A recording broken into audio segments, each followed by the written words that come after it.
And good afternoon, everybody. It's Thursday, the 28th of May. Welcome to ICB TV again. I forgot what number this is. We've done about 40 or something or other. We've been here right almost from day one of lockdown. Very proud of that. Still coming at you on a daily basis and trying to bring a few different things to you.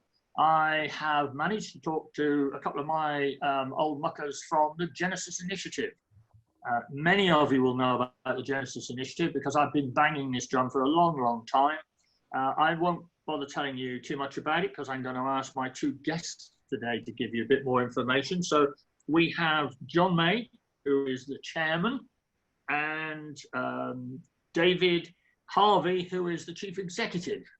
Relatively new to the job, I think probably about 3 years now for David. John, I think, has been here since he was in short trousers, so he's been around a while, nonetheless. So, good afternoon, gentlemen. How are you doing? Good afternoon. Afternoon, Gary. Nice to be with you, Gary. Nice to be talking to some of your great members who in themselves are doing a great job, I'm sure, with their clients, trying to keep them surviving in what is a very difficult time for SMEs.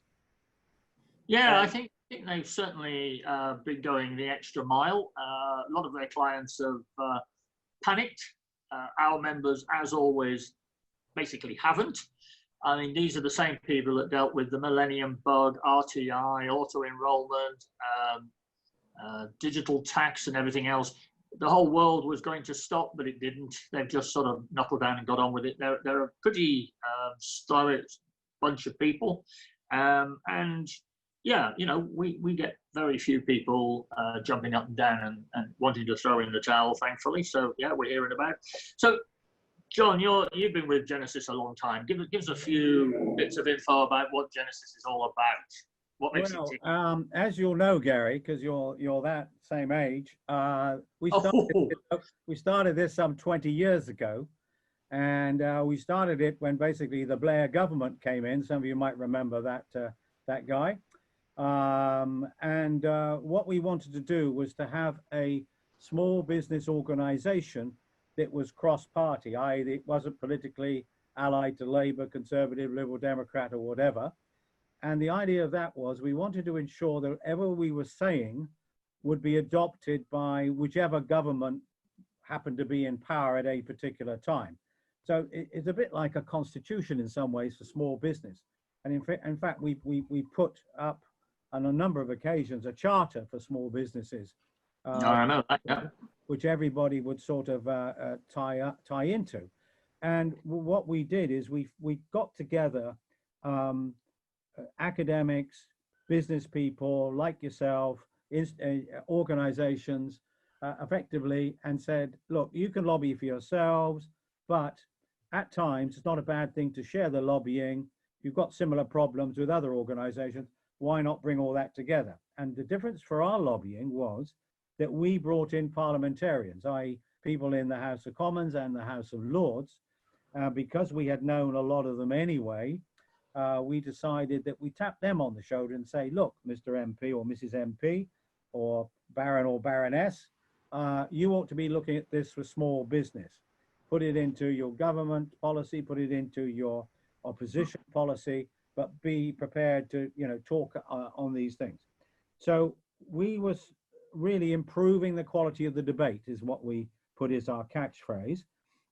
And over a period of time, we've got something like, 115 trade associations representing over 1 million businesses. And, hopefully we lobby with more authority than we would if those individual businesses were doing their own thing or even in a small collective. So we used to get very involved in Parliament until the lockdown. And that was a difference that we used to hold our meetings in Parliament. We would have breakfast where members of the different trade associations would come along. There would be a Senate meeting afterwards where we would talk policy, the things which affected those institutions and what we were planning to do. We bring in guest speakers as well. And so that was all part of this improving the quality of the debate. And a couple of years ago, David Harvey came back on board because he was with us in the early days, went off to make his fortune elsewhere, but then came back. And we've been really doing research into those key areas that businesses want, and we can perhaps talk about some of them later on. Things like, you know, late payment and golden red tape and all that sort of gilding the lily as things go on. So, you know, we are very much the same as we were when we started. We've still got an awful lot of contacts in Parliament, which makes us different to most of the other lobbying organisations. Yeah. So when I first got to know you, you were a bit like the Morecambe and Wise show. You were very much the Wise. The Morecambe guy, the one that got into all the trouble and the corners and everything else, was a lovely man called Alan Cleverly, who unfortunately is no longer with us. Yeah. Although our members will remember from our Luca Awards that each year now we have, in his honour, been giving away the Alan Cleverly Luca for Small Business Champion. In fact, you very kindly came and presented that on its first year, which was very good. I did. And Alan's now been dead 3 years, but it was his idea to do this cross-party thing. And in fact, under his tutelage in the early days, we actually formed the largest all-party group in Parliament, bar the Real Ale party group, which apparently everybody belonged to because they got free beer at Christmas. So he was very influential in us starting this and getting it to where it is today. And we miss him. We miss him dearly. Well, we all do, yeah. You know, and yeah, it's a strange one because he was great fun and certainly nice to have known him. Of course, stepping into those ever so large shoes, no pressure here, is David, who is slightly different character, I would suggest, but nonetheless, David, what have you brought to the table? So Gary, I could never bring what Alan brought because he was a larger than life. Those of you who've read Charles Dickens might remember The Ghost of Christmas Past in Scrooge, and that was Alan. You know, a very happy, big, but also somebody who really brought people together and made them think about the good things in life. Yeah. And so he brought a lot of people in. My background is I'm an odd combination of chartered accountant and public affairs practitioner. I've done big public affairs and trade association jobs around the world, but I wanted to do something to support the small business community. I've been involved with Genesis at the beginning, and because I have a portfolio of things, it was a good thing to do to put a lot of time towards Genesis to go with that, so we could support that that small business community. And I think one of the drivers for me is that coming back to much more of a UK focus after nearly 20 years, the agenda had not really moved on. Small firms still found it very difficult to raise money. They were still not treated very well by many of the banks. They weren't getting the skilled people they needed. There was too much regulation and red tape, and often late payment was a burden. So it made me think we have to do something more about it. And John, of course, have been working on that, and there have been progress.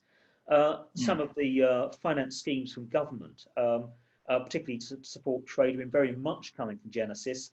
And I think part of that, one of the attractions to me, Genesis does not shout.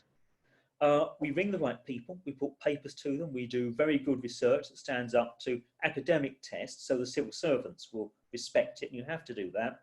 And that means that we can ask questions, we can say things behind closed doors that perhaps other people can't always say. And even if we're not thought to be right, we're respected enough to be listened to. And so that's what we're trying to bring to persuade. Yeah. Okay. I mean, so I'm talking to my average member who's out in, I don't know, Northumberland or something like this, you know, and they're busy looking after their 30 or 40 clients. Why does politics matter to them? What is it that you think politics can do that they can have some form of say in that isn't just going to be snowballed because they're one of a large number of smaller entities that basically always presume they never get listened to? Is that your place? That very much is. And for much of my life, when I've seen small business people, they've been right to feel entirely like that. And up to the early 80s, research shows that's how small business was regarded. You either got bigger or you were seen as a failure by opinion makers and politicians. That has changed to quite a large extent, but it hasn't changed enough. So, I mean, I'll take an example where I think people rightly get very annoyed, and that's banking scandals. We all saw what happened at Reading, where people's businesses were in trouble, were lured in to borrow more money, And the objectives of bankers who have been condemned and sent to prison and condemned by their own banks was actually personal advancement. And that leaves a real stain on the finance community that's supposed to supporting small businesses. It also undermines confidence. Another aspect of that, I think, that we work very hard on, we've had some progress, is late payment. Now, if you've got a bookkeeper, the chances are you don't have so many late payment problems, because the personal relationship between a small client and a bookkeeper means you probably keep on top of it if you don't pay, and the bookkeeper probably knows what to say, what nice words and what threatening words to say to a non-paying business that is not paying your client. But the office of the Late Payment Office, the Small Business Commissioner, we've contributed quite a bit to how it should be toughened up. So you've now got a real power of report, but also the government's agreed that office should have the power to prosecute, as well as naming and shaming. So really big companies can be taken to task and they go all over the press, and we're pressing them to go further. Unfair contracts is a major problem. Now, one of your members may come across a client who's got stuck in a really unpleasant contract with a big business, and the contract might say that big business can change the contract terms pretty much as it likes. And if your expertise is, let's say that you're an expert on designing kitchens, and that's what you do. You're not going to be a financial expert, and you bring this problem to your bookkeeper. Sometimes it may be too late. We want to see mechanisms to make it very possible for an expert advisor to get stuck in and get matters taken to tribunal. This happens in France, and those contracts can be struck out. So it's step after step to make things better. And the ideal world to me is when your member in Northumberland never has to think about government, because business is easy, things get done, and the law works. Well, fancy island, isn't it? Yeah, obviously, yeah. Yeah, that's great. I mentioned Northumberland there because I wanted to avoid certain areas that people are in and don't. That's it, yeah. Obviously, there is a big talk at the moment about trying to get the northern powerhouse going, etc. I mean, I can remember this when I was a kid, being taken up to Liverpool and told it's got to be all brighter and better up here one day. It obviously is. That just happened to be just up the road from where I was living at the time. How are we going to get anywhere north of Watford to come out of the sort of problems we're in at the moment? I mean, is this the ideal opportunity now for us to work with government to actually do a bit of a levelling, or what? Well, I think the first thing they're doing, of course, is saying infrastructure. And infrastructure, I mean broadband in particular, which I regard as we're one of the worst countries for it. Everybody certainly in London. Certainly bad in London. I tell you, you're trying to work from home, and you're competing with the kids next door doing their homework. People watching Netflix all day, and et cetera, et cetera, et cetera. It's very difficult. And around the country, certain parts of the country, you can't get decent broadband at all. So how can you encourage companies in rural areas, particularly say up north or whatever, to be able to do business from home and to start small businesses? Not enough broadband. So infrastructure is a key to that. And the government say that they are going to do something about it, but we have heard that before. Funnily enough, the minister's in charge of that. Now one of them is in charge of the National Health Service. That's interesting, isn't it? I remember that. Yeah, absolutely. You remember that? Yeah, absolutely. So HS2 is another thing which comes in. Now, love it or hate it, it will create jobs. It will improve the rail links. Bearing in mind, and if you remember, Gary, you might have been there when we had the guy from the government NGO that was dealing with infrastructure, who said that the Victorian railway lines are falling apart.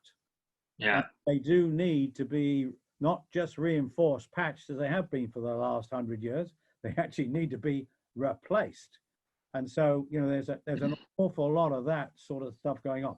So infrastructure is key, and the government have put our money where their mouth is, and basically said, we're going to have infrastructure, we're going to have better rail, road as well, better road links, and better broadband. That actually then should make the country much more even in terms of what it's got to offer in terms of facilities to run your businesses. So that is sort of got to be key. So that's my first bit. David, you want to come in? Yeah, I think there's a second aspect. It's about making matters more autonomous. Local people should take local decisions. So over the last 3 or 4 years, we've had this experiment with local mayors. And irrespective of political parties, they've been good or they've been bad. But I point to Labour's Andy Burnham in Manchester and Andy Street for the Tories in Birmingham. Both have done really good local decision making. They've reinforced local economies and they've got local people involved. And there's a good example through the COVID pandemic. One of the reasons Germans have done better is a much more devolved economy, and power sits in about 20 different places rather than just in one place. It's not all in Berlin. And they've been able to fit policy for the area. So that means adaptations that reflect the population, its demographic, how things have developed with the disease. And I think we could do much better with greater devolution away from London. I'm a Londoner born and bred. I love London, but I'll be the first to admit that in some ways we get too much attention, and perhaps sometimes in areas like education and training particularly, too much of the cake. And I'll point to one particular example, and that's college education type education, not university, but the skills that many small towns need to run shops, small businesses, really good practical skills. Well, the tendency has been to centralise in London, also to an extent in Bristol or Birmingham and Newcastle, and to take that sort of education away from towns of 50, 60,000 people when they really need it. And it's been really short-sighted. Yeah. That's interesting. Yeah, obviously we see some huge changes taking place at the moment in education. I mean, next year, I think the years of just about coping now with vocational qualifications, they're all going to be squashed because they're now going to be called technical qualifications or TQuals. Yeah. They're talking about all sorts of changes. And, you know, it's one of my soapboxes that unfortunately too much education is based on how much funding the colleges need rather than how much education the students need. But that's, we'll probably leave that one for another day. You mentioned before about contracts and people being pushed by larger firms and all the rest of it. We haven't had a chance to find back from our members yet, but we have around 600 of our bookkeepers who deal predominantly with the agricultural sector. Now, you and I both know, and we've had lots of people coming into Genesis over the years while I was there, that farmers get pushed into a corner. It's you know, their factory is actually the field, except that their field sometimes gets bleached with the sun or other times get washed out. But people don't seem to necessarily feel any empathy for a farmer. They always think they're full of money and, you know, they're living out there in this wonderful land, etc. But one of the big problems, of course, was their contracts, where they were being paid 90 days behind provision of product by the big supermarkets. Have you heard whether that sort of thing has been pulled in now that the British farmers are more necessary to British business, or have you heard anything? Not yet. And I guess that we really we'd certainly pressure for it, and so would most Genesis organisations. And we find a lot of commonality across the sectors on this one. 90 days can be a killer, and some of the big businesses that are after that are actually, they're getting a cash flow of perhaps 10 or 20 days. If you look at Scandinavia, particularly Finland's a good example. On the whole, people tend to pay each other in 5 to 10 days. Part of it is cultural. They're very different, they're a bit more regimented than we are, but it's also what's expected, and it's what you do. And our feelings, you've got to start by saying to the big businesses, you're going to start first, you're going to start paying in 10 days. And of course, if you can't, because you're in trouble, you can tell us and we'll give you a bit of an exemption, but you start to get good practices. Now, one of the big supermarkets, I won't say which one, decided to appoint someone who's in charge of external relationships, who said, right, we're going to pay everyone within 5 to 10 days. And lo and behold, they got the best suppliers. They saw the sales go up. They saw lots of other good things happening. So I think there's a moral in that. Yeah. I think the other thing to add on that is, I personally think it should have been a condition of the bailout of bigger companies, and there have been a lot that we don't even know about, is that they actually pay at least within the terms of trade that they've got. And my worry is that they'll do like they normally do, take all this money off the government and still take longer to pay their suppliers. It'll be, you know, just in time again when they need something. So we do have to change the culture. So that's one thing that we've been pushing for, again, only this week. David, you might like to come in about that. We put a paper out to the world on this. So we've done 2 relevant bits of work over the last few weeks, and a few of my colleagues have been burning the midnight oil. The first of which is just simply pointing out to, and we've got hopefully a senior parliamentarian speaking about this in a couple of weeks' time when Parliament sits a bit more often, just pointing out the sheer damage that is done by late payment, the number of businesses that go under, and in some sectors, it is the normal thing to have, to have 30 days beyond contract terms outstanding. It's what the bigger people do. But it's also the issues such as you only actually get paid when your invoice is signed off as being perfect. So they'll look at one item in a consignment and say, oh, that might be faulty, we'll send it back for checking. So suddenly you find it takes an awfully long time for your invoice to be validated. And of course, it only becomes late 30 days after validation. So all sorts of practices that we describe as dubious. Now, it doesn't mean there aren't outstanding people there. Of the supermarkets, I've got Waitrose come out pretty well. Among the football clubs, I think there's Chelsea come out very well as people who pay very much on time. But there are others at the other end of the line who don't do as well. I think my own club, Arsenal, is somewhere in the middle. Could do better, could do worse. So government do need to pick up, and Johnny's right. It needs to be part of the terms of getting help. The second thing that we thought might be useful, and perhaps I'll pass back to John in a moment on this one, is people need some short-term liquidity, which is not just going to be the bank charging you a lot more money. We have, for instance, we have trade associations in various areas around things about small items of food or gifts sold at markets or sent to you in the post, something you might buy. And they're quite small businesses as part of a union. And they're going to need just a few £1,000s of working capital. It's not too expensive. And we've been looking at a government credit card. John, let me pass back to you so we share it out a little bit. Yeah, I mean, what we've got is, and Garry, you'll know, we have somebody that is steeped in the payments system, who's in our ranks, and he's been working very closely with the Visas and the MasterCards of this world, because that's his area, obviously with the challenger banks as well. But we've come up with a scheme whereby we produce a sort of Genesis business card over and above the facilities that an individual SME might already have with their bank and so on. You know, the problem with the bank is, some money comes in from somebody, it might be late, they suddenly decide that they're going to reduce your overdraft or not, all the tricks that they get up to, because they're very short-termist.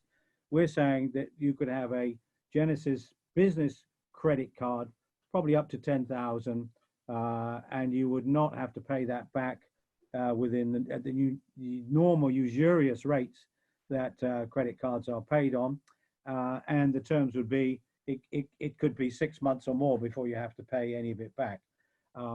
So we're trying to give our members, their organizations, the first dips, if you like, into this Genesis credit card backed by government, because ultimately government would pick up any faults on it.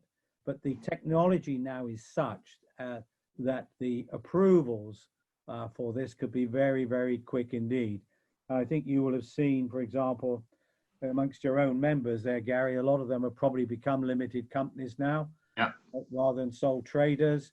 Of course, that makes it a lot easier to get credit and to be checked out, and that would be the case for this particular business credit card, because you'd have to be a limited company or an LLP effectively to be considered for it.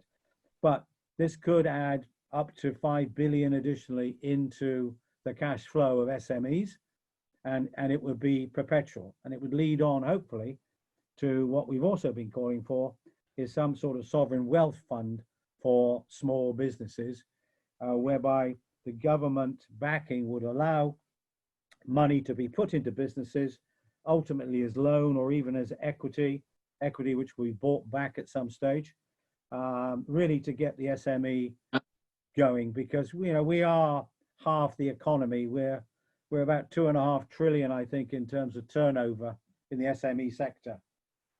We're half the economy, as I said. So it's important that effectively we try and find some short-term, as David was saying earlier, ways of helping the cash flow of businesses, which probably for a lot of people is running out today, as Garry was mentioning to us early.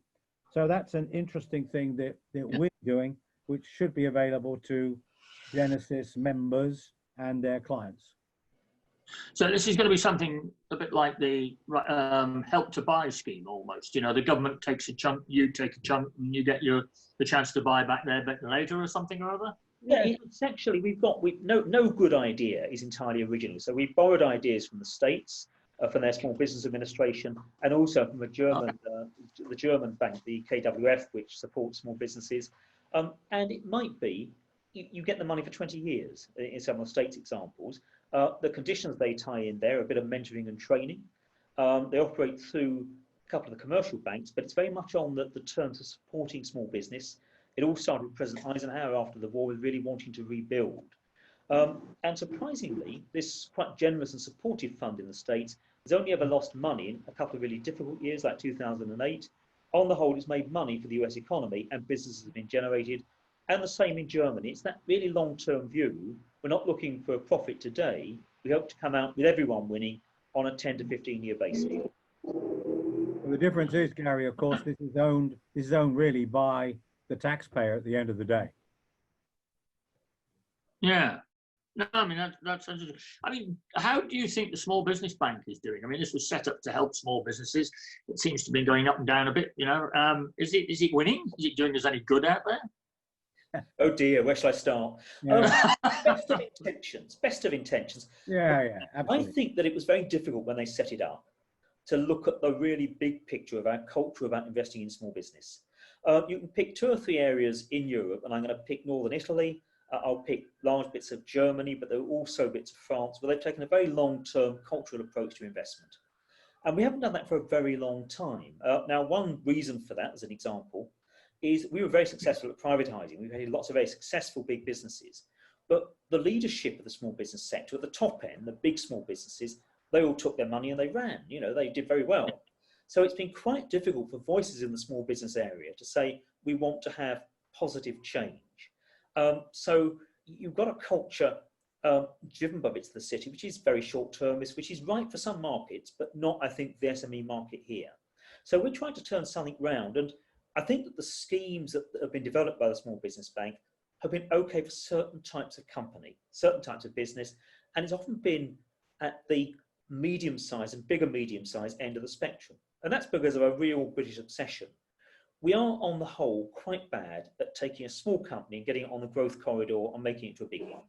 So our pyramid of businesses is really broad. There are lots of people who do pretty well as sole traders and smallest businesses, but growing is bigger, a bigger challenge. And that's something we need to try and correct. But we also got hung up about it. It's a very noble and good thing to be a sole trader, to make money, support your family or interest, or even to say, because of this, I can work 3 days a week and play golf for the others. That's a good thing to do, and it supports our economy, and we need support for business right through. And the mandate of the Small Business Bank is a bit more bigger business, and it's a bit tied up with these preoccupations we have with getting bigger businesses supported rather than everybody else. Yeah. I mean, one of the reasons that I got involved with Genesis originally was because we share a patron, a royal patron in Prince Michael of Kent, and I was invited to a dinner at which Genesis members were hosted by His Royal Highness. And then, as everybody subsequently to that has found out, once you go to one of Alan Cleverley's meetings, you don't come out without having signed a cheque or something. So hence, I've been there for a while. And the attraction for us as an organisation was being able to sit around the table with parliamentarians, having not actually known anything much about how Parliament worked, and not claiming to know too much about it now either. But over the years, you've had a succession of, as I think you alluded to before, a lot of MPs that you've been involved with. I mean, you mentioned Lord Risby. Lord Risby has very kindly hosted us for a couple of high table lunches or dinners at the House of Lords, so he's a useful contact. Brian Binley, of course, who was he was on the all-party parliamentary small business group. He was a director. He's no longer an MP now, is he? He's no longer an MP, but he's still a member of Genesis. Yeah. And Anne-Marie Morris, who of course was the all-party parliamentary micro business group, and we did a lot of work with her in those days. And she actually opened one of our conferences in the middle of London here. So you've had those people. What I find with politicians is, though, obviously they're jacks of all trades, and they seem to rely upon organisations like Genesis to give them information, because although they've always got, I found now, I go to meetings and you've got an MP in front of you and he's got 4 young people behind him who've just straight out of school, 2 of which have learnt to shave and 2 haven't. And they're feeding him constantly with little notes, but actually a lot of their information comes from lobby groups like yourself. So do you think that's going to continue in this new, well, whatever comes out of this lockdown government? Are they still going to require people like you to keep them on the level pathway? Well, I think so. I mean, I have to declare my colours. You know, I've been Michael Gove's chairman for too many years. I'm his deputy chairman political still. So, you know, as long as he's there, at worst, I would have some influence in the sense of getting things through to cabinet. David has a tremendous Rolodex, as I remember, of people in government as well. And being slightly younger, you know, it's another generation of people coming through. So I think we have them. We've got some great new members have come through too in the membership organisations who've actually got some of their own contacts. And every time there is a new batch of MPs that comes in, we say, you know, do we know them? Do we know anybody who knows them? And we try to get them involved. And it seems to work. I think that the key which I've seen over the years is, you know, sort of every 5 years there's a churn, and we do pick up some new people. A few fall off their pegs at the far end, but by and large there are more coming now than we had in a little while. Brexit had something to do with that to start with, because, you know, a lot of people were trying to get more voice on Brexit, depending on which side you were fighting. But now I think we're seeing any information you can get to us about small business, you know, the 50% of the economy from a GDP point of view, the better. You know, people are crying out for it, where nobody's trying to sort of upstage them. You're trying to give them information, not make them look silly. Yeah, I mean, I think that there is a lot of information bandied about the sector. And I'm not sure a lot of it is based on anything other than 250 people asked on a Friday night what they think about the price of a pint or something or other. I remember a few years back in Genesis, we used to be involved with NatWest when they did the annual review with the old professor there. I've forgotten his name now. Who was it? Anyway, and I think that sort of thing is something that would be very helpful, and certainly ICB would be keen to work with you on something like that again, because it needs to be a complete cross-party. You've got to get numbers though, because you know the 250 people that will easily answer a survey are not necessarily the grassroots who are so busy they think, oh, I can't be bothered to do a survey. And I think, if you remember, we did that big survey, probably 5-6 years ago now with YouGov. And all of the organisations put forward their members, but I think ICB members accounted for about 50% of the input. They did. And Engineering Federation under whoever it was, of that, Saron, that was it, Saron. He was the other 50%, so it was a completely skewed survey, really. And I think we need to get that out, but we need to get our members to ask their clients, not come up with something off the top of their heads. And it is difficult. You know, some businesses don't want to know, but I think that, I mean, looking at what most politicians are saying nowadays, whether or not you're left, right, middle, wherever the hell you are, it doesn't really matter. But there seemed to be prior to COVID, a genuine desire to do something about sorting out a lot of the problems that we've got. And I'm presuming they're going to come back.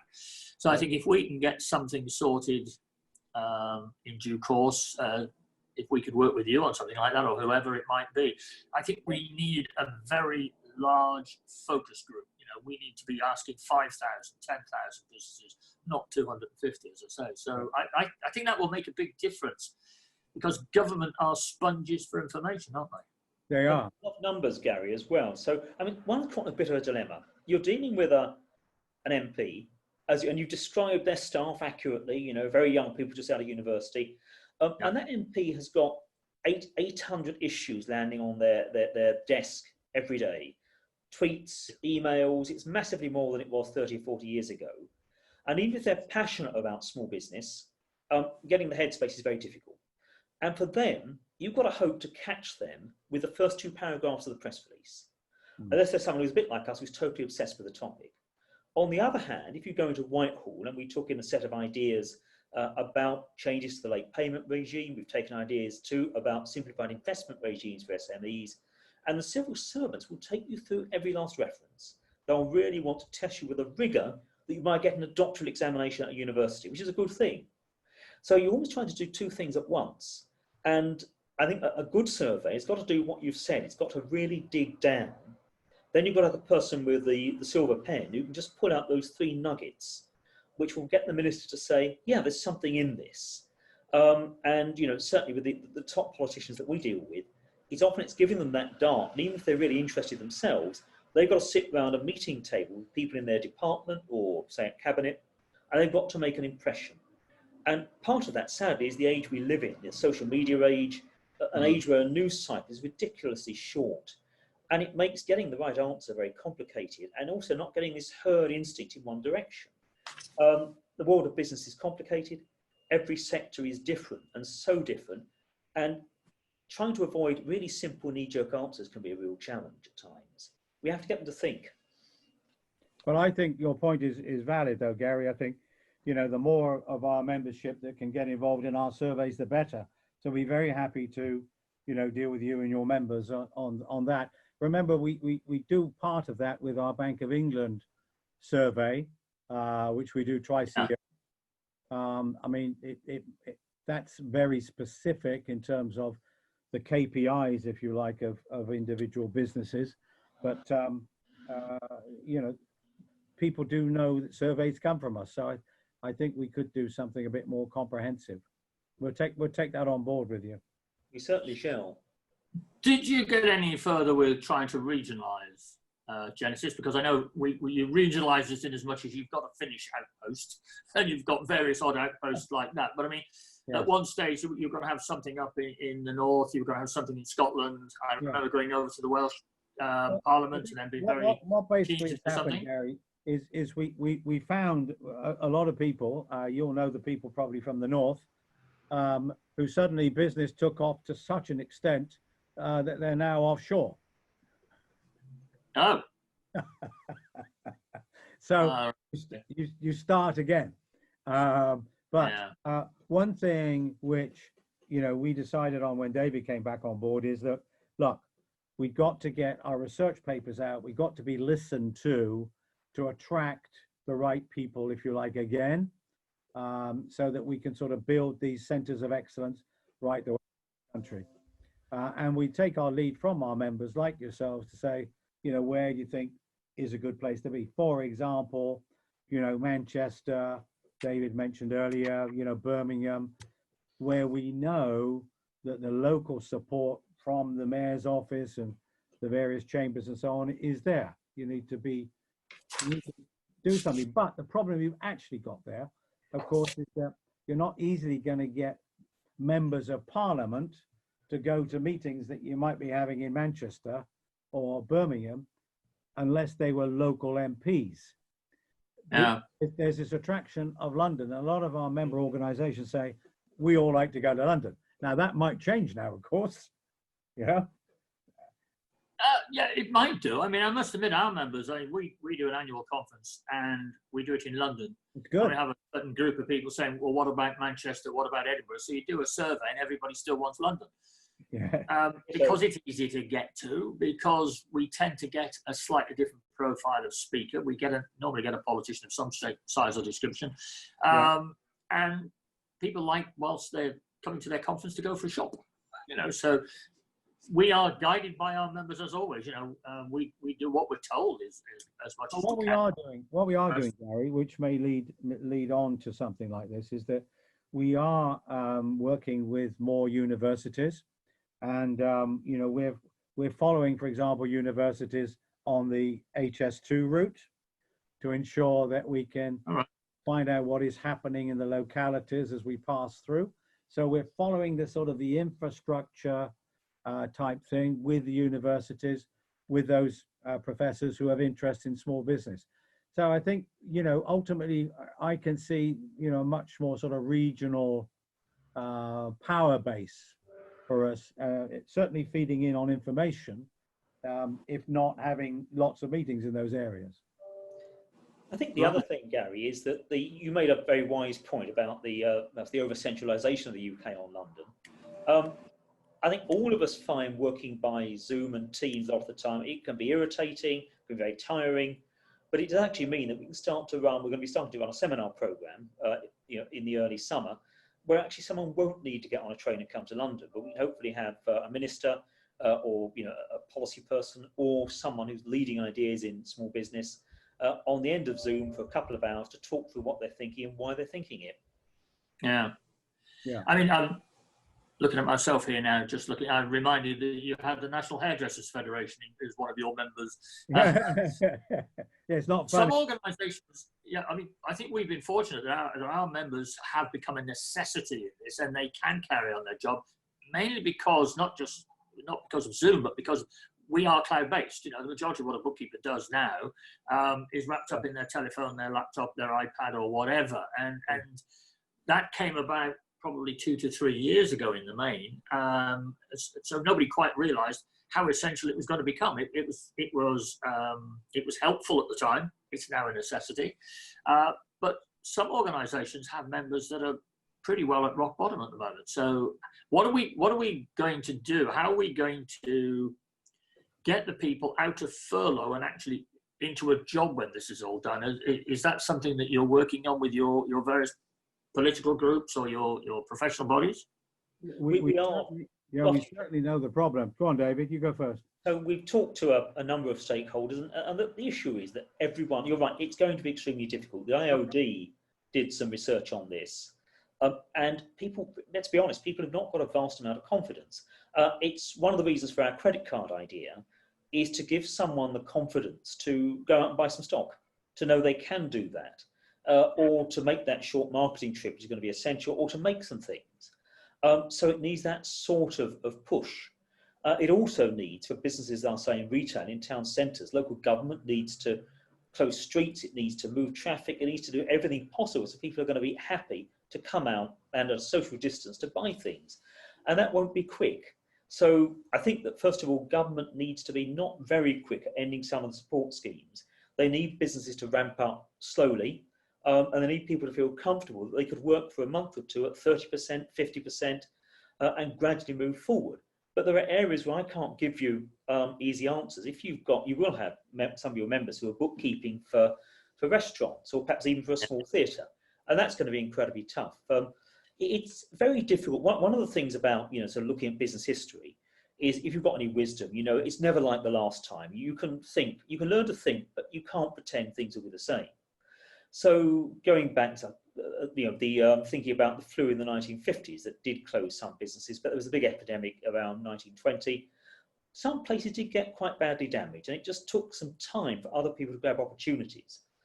So if we find that we are eating out a lot less, as the, I'm afraid people will lose their firms. Equally, I've heard of a local pub which saw there was a loophole, and they've started selling alcohol in an orderly queue at their door. They were technically breaking a rule, and so they were politely asked to close, but they'll be back in a couple of weeks' time. It really is a matter of pushing hard and hoping. I think you're in the 70 or 80% will get through. There isn't a magic button to press for some sectors. I think there's some real problems. I think, you know, the method we all work is changing as well. You know, people aren't going to be back to the offices where they all mingle. It's not going to happen. They're going to be more working from home. And I think there will be millions without a job. It really is going to be very serious. And we don't have a magic wand to help them. We just have to raise it with the politicians to say, you know, you've got to hold people's hand for longer. And we've got to give people hope.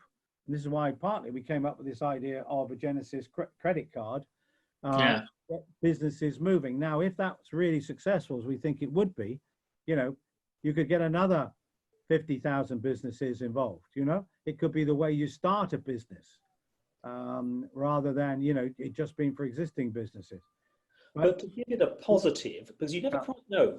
So we all know we haven't built enough homes, particularly for young people, over the last 30, 40 years. No. If we all decide we're going to work at home, let's say 3 days a week, first of all, it means that people who've got little places in Birmingham or London or Bristol might think, I safely could actually base myself in Cornwall or somewhere lovely near a nature reserve in East Anglia, and you start to free up space in town centres. I live in an area which is full of offices. There are lots of little cafes, you know, places where people get lunches. Even if they reopen, there'll be nobody there half the time. So will property prices fall? Will it be easier for someone to have a sort of a little place in London, but also to have their real life somewhere they really would like to live rather than being squashed into a big city? And I don't know, but I just wonder if the mega day of London may draw to a close a bit, and that the day of the medium-sized town where things are a bit more spacious and spaced out might actually start to come back. And it's things like this which change, you know, change that sort of geography. The one thing I'm certain about is whatever I say I'm going to be wrong, it'll be something else. But things will change. Yeah, I can see some changes. I mean, I think a lot of people will revert back to their clubbing and everything, their eating out and all the rest of it. Because I mean, you know, nowadays apartments in London, as you know, the new stuff that's being built, you've got a very tiny kitchen at the top end of what is a very tiny lounge. You don't really want to start cooking there. The idea is you're going to go out and eat in one of the downstairs piazzas or something or other. So yeah, I mean, yeah, that's it's all great and it's changing. I mean, the other big thing, of course, you did allude to it very, very briefly there. At the end of this year, we're coming out. Do you reckon that's still it'll just happen on the 1st of January or what? Well, I certainly think it will. I think, you know, next month we're going to hear probably whether we are going to be out or not, because they're going to have to make their minds up whether we made sufficient progress on an agreement to continue. So, I mean, I know that behind the scenes, you know, there have been a lot of politicians and civil servants working on this. I think they're optimistic either way, in the sense that if they're further enough in, that's great. If they're not further enough in, that's also great, because we're definitely out. I mean, yes is the first best answer for most people, but no is the second best answer. So I think we're going to know in a few weeks whether really we are definitely going at the end of December. I think there'll be no extension. I mean, both the government and the opposition say there should be no extension. Yeah, and I think probably by the sound of it, most countries in Europe have got more problems to worry about than whether little old England gets left behind or thrown out or whatever. But Germany are worried, of course, of how much they're going to have to pay out to bail out, you know, the rest of Europe. Yeah. Now, one of the people that worked for both Genesis and ICB was the inimitable Dr. David Doyle, who was European through and through. He's gone a little bit quiet at the moment, but he was the go-between. But you're still going to presumably need to keep a foot in Europe because they're neighbours. They're just like any other country. Yeah? Well, we're continuing, as you know. You know, we're allowed to go into the EU, into the Parliament. We still continue to do that because, yes, we still believe that we can influence things because of what you said. You know, there's going to be trade no matter what. We really ought to do an agreement with the EU because, you know, it's on some people's book 50%, some people's book 37% of our trade. Why would we, you know, give that up? A lot of SMEs do business in Europe, would want to continue to do business. It's daft that we don't stay somewhere in there. So we're certainly going to stay within the institution to find out what's going on and to lobby for it. And hopefully their restaurants will open if ours don't. Yeah, I noticed on the lunchtime news that Nissan is closing its Barcelona plant. But it is staying in the UK and it's putting even more money into it. I think I got caught in a taxi just before lockdown, and it was a Nissan electric taxi, and I spent, I think, 40 minutes being completely filled with the benefits of a Nissan electric taxi over every other single taxi on the road. This man was completely sold on Nissan. So I think a lot of the confidence that people were trying to chip away at was false. I think, you know, people will still invest here, which is good. And I know, talking to one of our members recently, although Nissan has nothing to do with them, They actually deal with 3 firms, I think it is, that work for Nissan. I think, one did security, one did painting and decorating, one I think serviced the vehicles, for the workers or something or other. So there's such a lot of business that is based on a big business, which we think we've got nothing to do with. We've still got small businesses that are dealing with that, and it's good work for bookkeepers and obviously for the people who are doing that. Yeah. And I mean, I think if we have that hope factor, if we all work hard at it in the SME sector, I think the big boys will take care of themselves. But I think we should have a fantastic future, and 3 years' time we'll say, what were we worried about? But it might take that long. Well, I'm obviously a president of an organisation which is 80% women. So a lot of people ask, you're a man, why are you looking after it and all the rest of it? It just happened to be my idea and I set it up, but, obviously things are different now. Actually, John, I don't really run it at all. June runs it, my other 3 quarters, as I call her. But looking at us here, we're all goms, I think they call them now, grey-haired old men. But Genesis as well has got a very strong group of women entrepreneurs, isn't it? It always has had. You still got that there? Yeah, we have. As you know, we used to do with a predecessor organisation, Small Business Bureau, Women in Business Awards every year, and Women in Business conferences and so on and so forth. Yes, we still have that.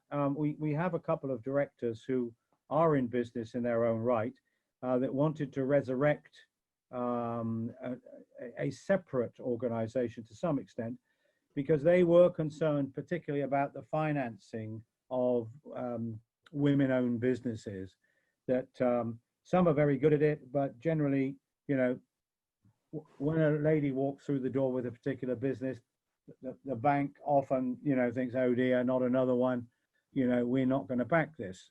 So there's a prejudice still, are women in business think, against women progressing. And so we've set this up. They have been particularly looking at the money side of life to try and find ways of ensuring that women in business get financed fairly. And of course, other issues will emanate from that. But yet it's up and running. Karen Feingold, who I think Gary, is a director heading all that up. So we're waiting for great things there, aren't we, David? We certainly are. But you've probably seen the research that if a woman comes and asks for money, they're only about half as likely to get it from a conventional bank as a man. There are all sorts of theories about that. One is that a woman tends to look and say, I know I've got those competencies, I haven't done those, whereas we chaps bluster and say sometimes that we've got skills we haven't necessarily got. But Really? It's not, wow. Yeah, but it's not great, is it? When in fact, on the whole, in the first 5 years, a woman has got only a 5 or 6% chance, better chance of getting an SME through that initial period than a man has. The stats are a bit more varied, the older you get. So there's all that talent out there, which isn't always, best put to creating new jobs. I also think, there's some research done about bad debts amongst women entrepreneurs, and it is a lot lower than men. They don't go bust that easily. You're more likely to get your money back if you lend it to a woman. That's interesting. Well, we're coming towards the end of our sort of hour now. I mean, is there anything you gents would like to finish on? Is there anything that will sell your product to my collective masses out there? Well, I think, Gary, what I'd like to do, I'd like them to tell us what their clients really need. They probably get fed up of organizations asking them that, but through you, filter them properly, and then we can take the things up, because it's important that the grassroots businesses tell people like us what really is going on. I mean, my mailbag most days are full of people where now the banks turn them down even on these current offers, Yeah. I mean, which is crazy. But we need to know from the grassroots, from your members, clients, what their real problems are, and early enough so that we can, maybe do something about it. So that's what I'd ask. David, you got anything else? I'd add to that when we set up Genesis, it's because we knew that there is no such thing as the small business sector. There were lots of different sectors with different problems. And sometimes you find they've got the same problem. So I remember seeing the Federation of Master Bakers sitting down with one of the industries representing the horse sector, and they suddenly found they were both importing and exporting out of Hungary, and they have the same problems. But often government and others can divide and rule because the problems are different. And so the more deep data, the more we can get really detailed feedback from members such as yours who know their clients and know what their problems are, it gives us a great deal of leverage, and we hope we can develop that with you. I think the other point on that is that if it can be regionalized as well, not just the problem itself, but in a region, this is a common problem. That's a lot easier for us to do something about, because now, if nothing else, the current government have a lot of MPs all over the country, and so we might be able to well influence things a bit more locally. Yeah, I think that's useful. I mean, for our part, we'd like to see the government mandate that every small business should have a bookkeeper before it's allowed to practice, because I think that that's never obviously going to happen. But I mean, the thing is, our members tend to have businesses which survive a little bit longer because they're businesses that have realised that the books take a bit of understanding, and they're not just going to try and do it themselves. And I think the person that is an entrepreneur who wants to run a business, or in many cases has to run a business because they've lost a job or they've had children or whatever it might be. And I've said so many times recently on these programs that we've been running, the only people I know who've ever gone into business to look after the books is either a bookkeeper or an accountant. Everybody else, the books is just that nasty stuff that they have to do at the end of the month or something or other. And, so I think that's great. But there is a lot of money. One of the things, it occurs to me, of course, that, with our Genesis business card, sort of credit card, is that, your members, because they are doing the books of their clients, they might more easily qualify for these loans because they are having their books done by competent people. It certainly works with lending, that if somebody's got a decent cash flow proposal, well, as we know from the last seminar that I went to in the House of Lords that Genesis ran, I remember that was when Brian Finley was there and he was promoting it, talking about not access to funding. And the NACFAB were there, National Association of Commercial Finance Brokers. They were saying that not because I was there, because I was late arriving and I was sitting at the back somewhere, but they were saying that if they can get a set of books off a bookkeeper, they know they're slightly more held in realism than if they get it from a firm of accountants or even the proprietor themselves, because they'd always look on the bright side, whereas bookkeepers are very realistic about what goes on. And they can answer questions like, well, how often do you get paid? Oh, well, we get paid quite regularly. We don't have many debts. That doesn't help with banking. Bankers have got a bit of a problem trying to sort out the good from the bad. So, yeah. But there's an email going around at the moment and a Facebook post, I don't know if you've seen it, which says at the moment that if we carry on as we are, the government will have paid out 90 billion in furlough payments. Oh, yeah. But actually, they're paying 106 for HS2. They're paid 500 to go out the banks, 500 billion. So we think we can probably get through this. And I think that most of the people that I speak to are still trying at this moment to be very positive. The only problem is, just to to say something which was said by one of our politicians, a certain Mrs. Margaret Thatcher, who said, the government doesn't have any money. Exactly right. True, it's ours. They take it from us and then give it back to those of us who they think deserve it. So if they're going to pay out a lot of money, they've got to take it from somewhere. So it's not all held in some Swiss bank somewhere and they open the door occasionally. It's all got to come in through the front door before it goes out. The trouble is, it's owed to a lot of foreign people. I'll take a very long view, Gary. At the end of the Napoleonic Wars, we owed such a massive amount of debt that it was nothing compared to today. What today was very small, and we did pretty well at that point. At the end of the First World War, we turned it round. These are things that happen every 40 or 50 years, and it will be tough for a year or two for us, for people who, who didn't deserve it. Well, I mean, we're we'll on about 80% GDP in national debt. We're going to be 120%, but I think Japan at the moment is like 270%. Yeah. The thing about national debt is it never gets paid back if you're a big economy. No, and I think the thing that's coming from our members is that although some of them have worked with restaurants and pubs that are having trouble, and nightclubs and various other things, it's surprising the entrepreneurial spirit will out.